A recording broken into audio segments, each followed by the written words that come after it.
bonsoir, bonjour les amis de RPTV et mes amis de Bénin, mes frères et sœurs, mes consoeurs, mes fils et mes filles à travers le monde qui me suivent. Je vous dis aujourd'hui bonjour, bonjour, je me trouve dans un autre coin. Au moment que je vous parle là, je suis à Montréal.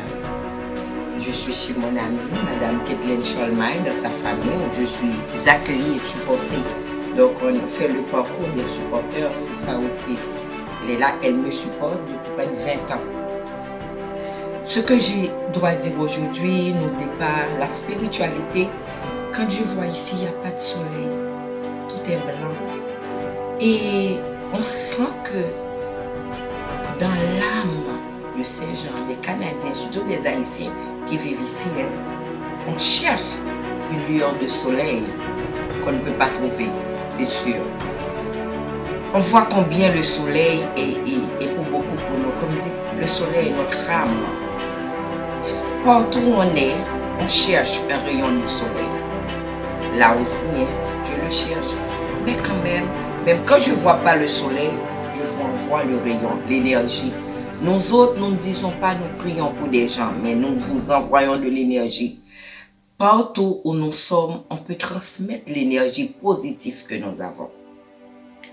Aujourd'hui, on voudrait parler des royaumes au Bénin. On revient encore parce que c'est tellement grand, c'est tellement long, parler du Bénin. On n'en finirait pas. RPTV, vous l'avez dit, ce serait peut-être en 4 parties ou 5, et pourquoi pas.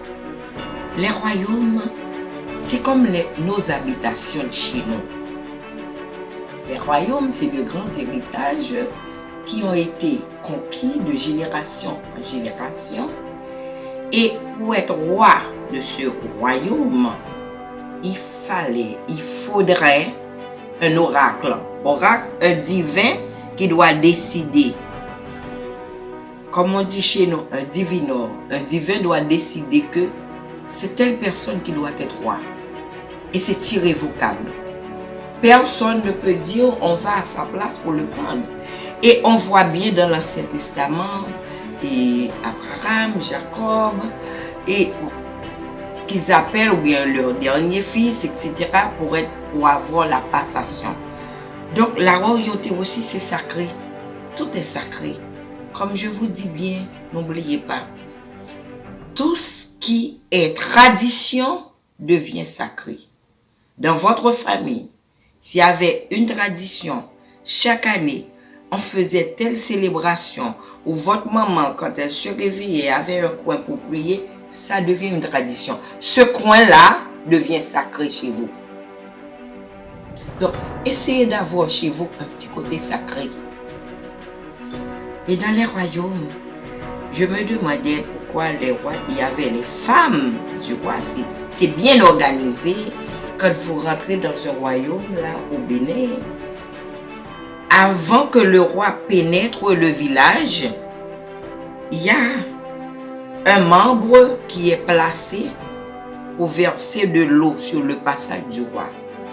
Et l'eau, c'est toute une rituel, ça doit être horizontal, pas vertical. Si c'est vertical, c'est que le roi peut mourir d'un moment à l'autre. C'est sur ces lots-là. L'eau, c'est la purification, comme je vous dis, l'eau est une divinité, on le savait. Moi, je disais toujours, l'eau purifie, l'eau bénit, l'eau baptise, l'eau sauve, l'eau glorifie, l'eau fortifie. N'oubliez pas, avoir dans un coin de chez vous un verre d'eau pour montrer la divinité de l'eau, pour cette présence-là, pour équilibrer les 4 éléments. Comme nous le savons bien, eau, air, terre, feu. Ces 4 éléments qui sont vivants entre nous, mais l'eau, on est fait plus ou moins de plus d'eau que de chair, que de matière. Retournons au royaume. C'est pas de la pauvreté. Quand vous voyez au Bénin, les gens sont pieds nus. Il y a des endroits sacrés. Il faut rentrer pieds nus. Il faut laisser vos pantoufles, vos chaussures, vos sandales. D'ailleurs, ces gens-là, en culture, s'habille toujours en pantoufles. Parce qu'il faut toujours enlever pour pouvoir rentrer dans les lieux sacrés. Il y a toujours des femmes qui viennent vous recevoir avec respect avant le roi, après que le roi soit sur son trône. Maintenant, ces femmes qui viennent saluer, et la salutation se faisait, c'est comme faisait le pape Jean-Paul II, baiser la terre. Vous vous rappelez combien vous avez fait toute une histoire quand le pape Jean-Paul II avait baisé la terre d'Haïti, etc. Il y en a qui disent la terre a été maudite. Non, c'est béni. La terre est notre mère. C'est une permission.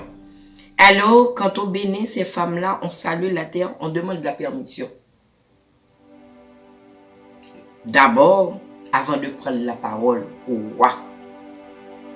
Et ces femmes, je me demandais pourquoi les rois avaient beaucoup de femmes. Ça ne dit pas pour autant tous les dadassis, les femmes qui font partie du royaume sont nécessairement les femmes du roi. Non. Mais entre parenthèses, le roi dit que c'est tellement sacré, le royaume, et pour le roi aussi, une femme qui a ses menstruations ne peut pas se présenter devant le roi. Elle n'a pas le droit de donner à manger au roi. D'ailleurs, elle est mise à l'écart. Et pour la conception des enfants et le mouvement de ses menstruations. C'est pourquoi le roi doit avoir une autre femme. Toujours pour remplacer celle qui, chaque mois, comme vous savez, soit dans sa menstruation. C'est pourquoi aussi, il est obligatoire que le roi ait plusieurs femmes un petit peu à ses services pour faire les travaux du roi, lui présenter à manger. C'est pas tout le monde qui peut faire à manger pour le roi, c'est pas tout le monde qui peut se présenter devant le roi, etc. Donc, nous l'avons dans Esther, nous l'avons quand nous parlons de Judith. Pour moi, c'est l'Ancien Testament. Quand vous allez en Afrique, au Bénin, vous vivez vivant l'Ancien Testament. Ce que je me dirais, le respect, le sacré. Pour moi, mon voyage du Bénin, ça me fait un petit peu faire plus d'attention au respect, au sacré, ceux qui sont sacrés chez nous. C'est le moment, chez vous là, regardez. Ce que vous avez le plus ancien, ce que votre mère, votre grand-mère vous avez laissé, le chapelet que votre mère savait plier, un tableau, ça devient sacré.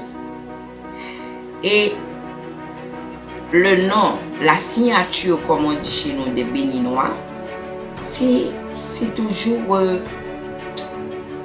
un slogan.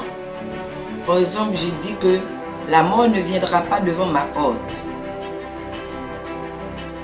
Ce slogan-là que un membre de la famille, ça veut dire devient et deviendrait la signature de la famille. Et chaque signature de la famille béninoise, ils vont vous expliquer, ok, c'est à partir de tel exemple que les grands-parents savaient donner et la signature est là. Quand vous allez au Bénin, vous entrez dans la famille, la maîtresse de la famille s'approche et vous présente un bol d'eau. L'eau, il faut boire. Il faut goûter, vous n'allez pas tout boire, goûter. Prendre l'eau et même quand il y a 10 personnes là, il faut passer à tour de rôle. C'est une manière de dire, je vous reçois chez moi. Et si vous rentrez dans une famille, on ne le fait pas, on ne vous présente pas le bol d'eau, vous n'êtes pas bienvenu. Il y a un petit problème, vous pouvez repartir tout de suite. Donc, nous allons nous arrêter là parce que on sait qu'on va s'approcher vers le carême. Nous tous, nous avons une traversée dans notre vie. Et pour le carême, semaine prochaine, j'aurai à vous expliquer la traversée des esclaves, de nos ancêtres, de nous, les déportés, de toutes parts de l'Afrique. Encore, je vous transmets le rayon.